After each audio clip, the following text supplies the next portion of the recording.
نماز میں قرات کے مسئلے میں کے مسائل، اللہ کے نبی صلی اللہ علیہ وسلم کی نمازوں میں قرآن کے کس حصے کو پڑھتے تھے؟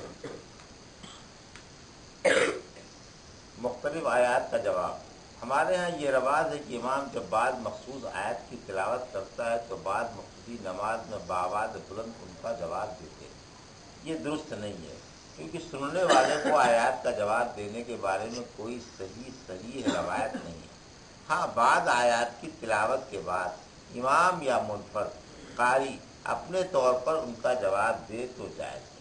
چنانچہ حذیفہ رضی اللہ تعالیٰ عنہ رسول اللہ صلی اللہ علیہ وسلم کی نماز تہجد کی کیفیت بیان کرتے ہیں کہ جب آپ تسبیح والی آیت پڑھتے تو تسبیح کرتے، جب سوال والی آیت تلاوت کرتے تو سوال کرتے، اور جب تعوذ والی آیت پڑھتے تو اللہ کی پناہ پکڑتے۔ مسلم حدیث نمبر 772۔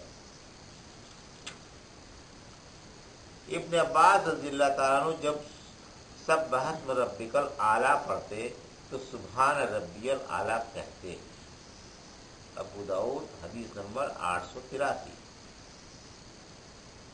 سورہ غاشیہ کے اختتام پر اللہم حاسبنی حسابا یسیرا کہنے کی کوئی دلیل نہیں ہے۔ کسی حدیث میں ادنا سا اشارہ بھی نہیں کہ نبی رحمت صلی اللہ علیہ وسلم نے ان کلمات کو سورہ غاشیہ کے اختتام پر کہا ہو۔ عثمان بن ابو العاص رضی اللہ تعالیٰ عنہ نے رسول اللہ صلی اللہ علیہ وسلم سے دریافت کیا کہ اے اللہ کے رسول، شیطان میری نماز اور میری قرات کے درمیان حائل ہو جاتا ہے اور قرات میں التباس پیدا کرتا ہے۔ آپ صلی اللہ علیہ وسلم نے فرمایا، اس شیطان کا نام خنزب ہے۔ جب تجھے اس کا خیال آئے تو اعوذ باللہ کے کلمات پڑھو اور بائیں جانب 3 بار پھٹکار دو۔ یہ دوران نماز کی بات ہو رہی۔ عثمان بن ابی العاص رضی اللہ تعالیٰ عنہ بیان کرتے ہیں کہ میں نے ایسے ہی کیا، چنانچہ اللہ نے اسے شیطان کو مجھ سے دور کر دیا۔ مسلم حدیث نمبر 2203۔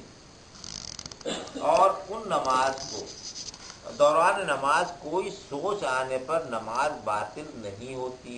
عقبہ بن حارث رضی اللہ تعالیٰ عنہ فرماتے ہیں کہ میں نے رسول اللہ صلی اللہ علیہ وسلم کے ساتھ نماز عصر پڑھی۔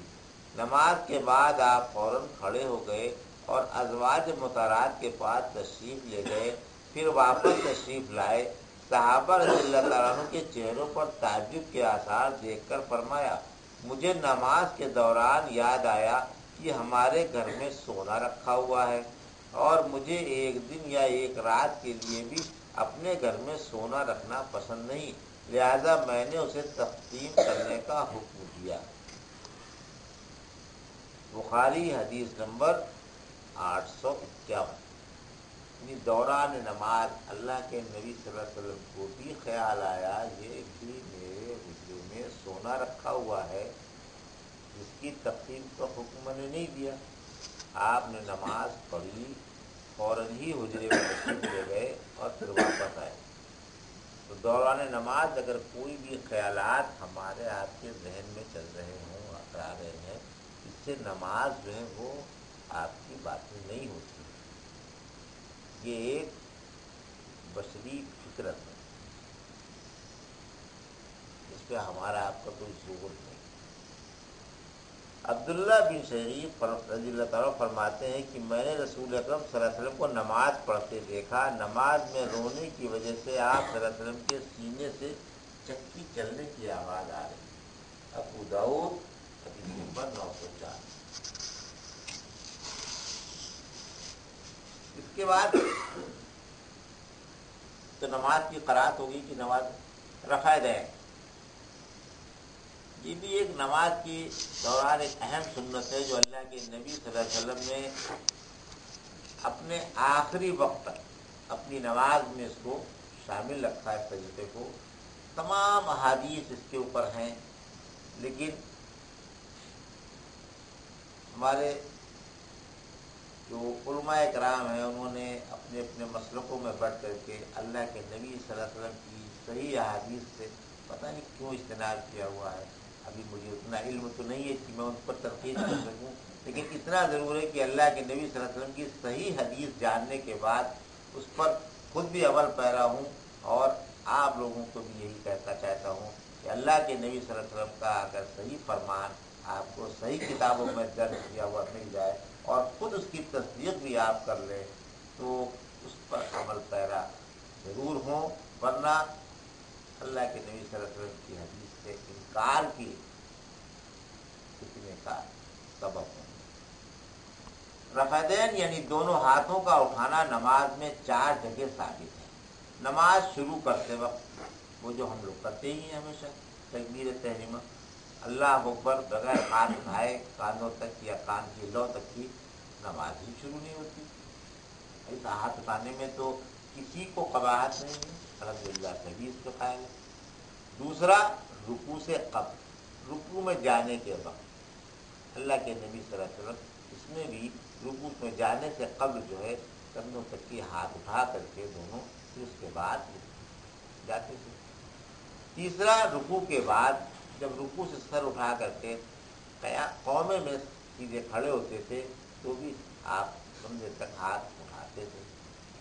اور 2 رکعت پڑھ کر کھڑا ہونے پر، جب 4 رکعت کی نماز ہم کوئی پڑھ رہے ہوں اور 2 رکعت پوری کرنے کے بعد جب ہم تیسری رکعت کے لیے کھڑے ہوں تو پھر کانوں تک ہاتھ اٹھا کر کے ہی ہاتھ سینے پر باندھ۔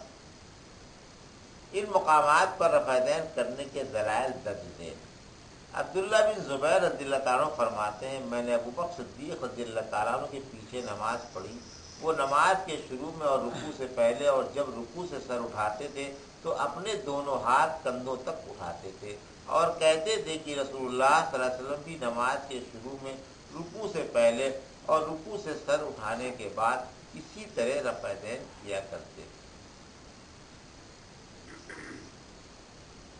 بہقی حدیث نمبر 73۔ عمر فاروق رضی اللہ تعالیٰ عنہ نے ایک مرتبہ لوگوں کو نماز کا طریقہ بتانے کا ارادہ کیا تو قبلہ رخ کھڑے ہو گئے اور دونوں ہاتھوں کو کندھوں تک اٹھایا، پھر اللہ اکبر کہا، پھر رکوع کیا اور اسی طرح ہاتھوں کو بلند کیا اور رکوع سے سر اٹھا کر بھی رفع دین کیا۔ بہقی حدیث نمبر 415۔ علی رضی اللہ تعالیٰ عنہ فرماتے ہیں کہ رسول اللہ صلی اللہ علیہ وسلم نماز کے شروع میں، رکوع میں جانے سے پہلے اور رکوع سے سر اٹھانے کے بعد اور 2 رکعتیں پڑھ کر کھڑا ہوتے وقت رفع دین کرتے تھے۔ ابو داؤد باب صلاۃ حدیث نمبر 744۔ عبداللہ بن عمر رضی اللہ تعالیٰ عنہ فرماتے ہیں، رسول اللہ صلی اللہ علیہ وسلم شروع نماز میں رکوع سے پہلے اور رکوع کے بعد اپنے دونوں ہاتھ کندھوں تک اٹھایا کرتے تھے۔ صحیح بخاری حدیث نمبر باب صفحۃ الصلوات اذان باب رفع دین فی التکبیر نمبر 735، 736، 738۔ اور صحیح مسلم صلاۃ باب استجاب رفع دین حدیث نمبر 390۔ عبداللہ بن عمر رضی اللہ تعالیٰ خود بھی شروع نماز میں رکوع سے پہلے، رکوع کے بعد اور 2 رکعتیں پڑھ کر کھڑا ہوتے تو رفع دین کرتے تھے اور فرماتے تھے کہ رسول اللہ صلی اللہ علیہ وسلم بھی اسی طرح کرتے تھے۔ صحیح بخاری حدیث نمبر 739۔ امام بخاری رحمۃ اللہ علیہ کے استاد علی بن مدینی رحمۃ اللہ علیہ فرماتے ہیں کہ حدیث ابن عمر رضی اللہ تعالیٰ عنہ کی بنا پر مسلمانوں پر رفع دین کرنا ضروری ہے۔ صحیح بخاری حدیث نمبر 218۔ مالک بن حویرث رضی اللہ تعالیٰ عنہ شروع نماز میں رفع دین کرتے، پھر جب رکوع کرتے تو رفع دین کرتے اور جب رکوع سے سر اٹھاتے تو رفع دین کرتے، اور یہ فرماتے تھے کہ رسول اللہ صلی اللہ علیہ وسلم بھی اسی طرح کیا کرتے تھے۔ بخاری حدیث نمبر 391۔ وائل بن حجر رضی اللہ تعالیٰ عنہ فرماتے ہیں، میں نے نبی اکرم صلی اللہ علیہ وسلم کو دیکھا، جب آپ نماز شروع کرتے تو اللہ اکبر کہتے اور اپنے دونوں ہاتھ اٹھاتے، پھر اپنے ہاتھ کپڑے میں ڈھانک لیتے، پھر دایاں ہاتھ بائیں ہاتھ پر رکھتے، جب رکوع کرنے لگتے تو کپڑوں سے ہاتھ نکالتے اور اللہ اکبر کہتے اور رفع دین کرتے، جب رکوع سے اٹھتے تو سمع اللہ لمن حمدہ کہتے اور رفع دین کرتے۔ مسلم باب صلاۃ حدیث نمبر 401۔ وائل بن حجر رضی اللہ تعالیٰ 9 ہجری اور 10 ہجری میں رسول اللہ صلی اللہ علیہ وسلم کے پاس آئے، لہذا ثابت ہوا کہ رسول اللہ صلی اللہ علیہ وسلم 10 ہجری تک رفع دین کرتے تھے۔ 11 ہجری میں نبی رحمت صلی اللہ علیہ وسلم نے وفات پائی، لہذا اس کی منسوخی کی کوئی دلیل موجود نہیں۔ ابو حمید سعدی رضی اللہ تعالیٰ عنہ نے صحابہ کرام رضی اللہ تعالیٰ عنہ کی ایک مجمع میں بیان کیا کہ رسول اللہ صلی اللہ علیہ وسلم جب نماز شروع کرتے اور جب رکوع میں جاتے، جب رکوع سے سر اٹھاتے اور جب 2 رکعتیں پڑھ کر کھڑے ہوتے تو رفع دین کرتے تھے۔ تمام صحابہ نے کہا تم سچ بیان کرتے ہو، رسول اللہ صلی اللہ علیہ وسلم اسی طرح نماز پڑھتے تھے۔ ابو داؤد صلاۃ باب حدیث نمبر 730، ترمذی صلاۃ باب حدیث نمبر 182، 304۔ امام ابن خزیمہ رحمۃ اللہ علیہ اس حدیث کو روایت کرنے کے بعد فرماتے ہیں کہ میں نے محمد بن یحییٰ کو یہ کہتے ہوئے سنا، جو شخص حدیث ابو حمید سننے کے باوجود رکوع میں جاتے اور اس سے سر اٹھاتے وقت رفع دین نہیں کرتا تو اس کی نماز ناقص ہوگی۔ صحیح ابن خزیمہ حدیث نمبر 298۔ ابو موسیٰ اشعری رضی اللہ تعالیٰ عنہ نے ایک دن لوگوں سے فرمایا، کیا میں تمہیں رسول اللہ صلی اللہ علیہ وسلم کی نماز نہ بتاؤں؟ یہ کہہ کر انہوں نے نماز پڑھی، جب تکبیر تحریمہ کہی تو رفع دین کیا، پھر جب رکوع کیا تو رفع دین کیا، اور تکبیر کہی، سمع اللہ لمن حمدہ کہہ کر دونوں ہاتھ کندھوں تک اٹھائے، پھر فرمایا اسی طرح کیا کرو۔ دارقطنی حدیث نمبر 292۔ ابو ہریرہ رضی اللہ تعالیٰ عنہ فرماتے ہیں کہ رسول اللہ صلی اللہ علیہ وسلم شروع نماز میں رکوع سے پہلے اور رکوع سے کے بعد اپنے دونوں ہاتھ کندھوں تک اٹھایا کرتے تھے۔ ابو داؤد باب صلاۃ 738۔ جابر رضی اللہ تعالیٰ عنہ جب نماز شروع کرتے، جب رکوع کرتے اور جب رکوع سے سر اٹھاتے تو رفع دین کرتے اور فرماتے تھے کہ رسول اللہ صلی اللہ علیہ وسلم بھی اسی طرح کرتے تھے۔ رفع دین نہ کرنے والوں کے دلائل کا تجزیہ۔